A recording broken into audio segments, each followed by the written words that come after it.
नमस्कार, मैं जूली तिवारी हर समय आपके साथ न्यूज़ चैनल में आप सभी का स्वागत है। तो चलिए नजर डालते हैं आज के कुछ मुख्य समाचारों पर। महाराष्ट्र निकाय चुनाव 2025 वार्ड रचना का रोड मैप तय, नवंबर में हो सकते हैं चुनाव। महाराष्ट्र में नगर परिषद, नगर पंचायत और महानगर पालिकाओं के चुनाव की उल्टी गिनती शुरू हो गई है। सुप्रीम कोर्ट के स्पष्ट निर्देश के बाद राज्य सरकार ने वार्ड रचना को लेकर विस्तृत आदेश जारी कर दिए हैं। नगर विकास विभाग द्वारा जारी इस आदेश के तहत सभी शहरी स्थानिक स्वराज संस्थाओं में समयबद्ध और पारदर्शक ढंग से प्रभाग रचना की प्रक्रिया शुरू की जा रही है।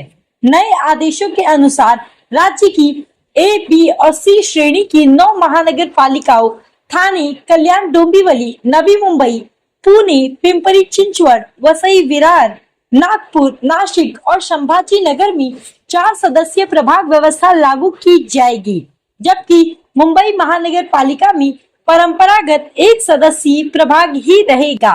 डी श्रेणी की 19 महानगर पालिकाओं जैसी उल्हासनगर, मीरा भाईंदर, कोल्हापुर, लातूर, अमरावती, जलगांव, परभणी, भिवंडी, निजामपुर आदि के लिए प्रभाग रचना की संपूर्ण जिम्मेदारी संबंधित जिला अधिकारियों को दी गई है।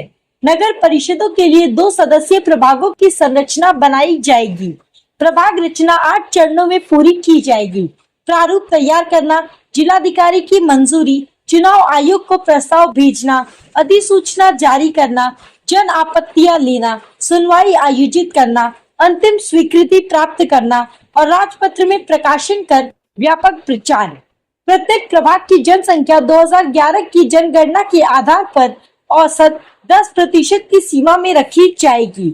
इसके अलावा भौगोलिक अखंडता, सामाजिक संतुलन, प्राथमिक शासकीय सुविधाओं की उपलब्धता और प्राकृतिक सीमाओं का पालन अनिवार्य होगा। पूरे नक्शे गूगल अर्थ की सहायता से डिजिटल रूप में तैयार किए जाएंगे और तकनीकी पारदर्शिता सुनिश्चित की जाएगी।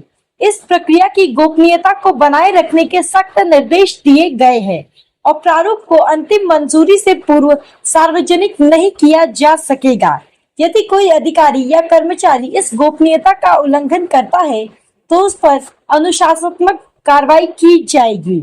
सूत्रों के अनुसार वार्ड रचना की प्रक्रिया को 2.5 महीनों में पूरा करने का लक्ष्य रखा गया है और नवंबर 2025 में दिवाली के आसपास निकाय चुनाव कराए जाने की प्रबल संभावना है।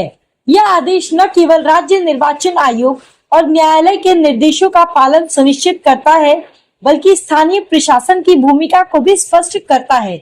इससे चुनावी प्रक्रिया में पारदर्शिता, नियोजन और नागरिक सहभाग सुनिश्चित करने की दिशा में एक महत्वपूर्ण कदम माना जा रहा है। तो आज के लिए बस इतना ही।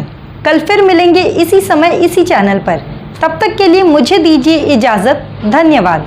हमारे चैनल को सब्सक्राइब करें और बेल आइकन दबाना ना भूलें ताकि हमारी खबरें सबसे पहले आप तक पहुंचे।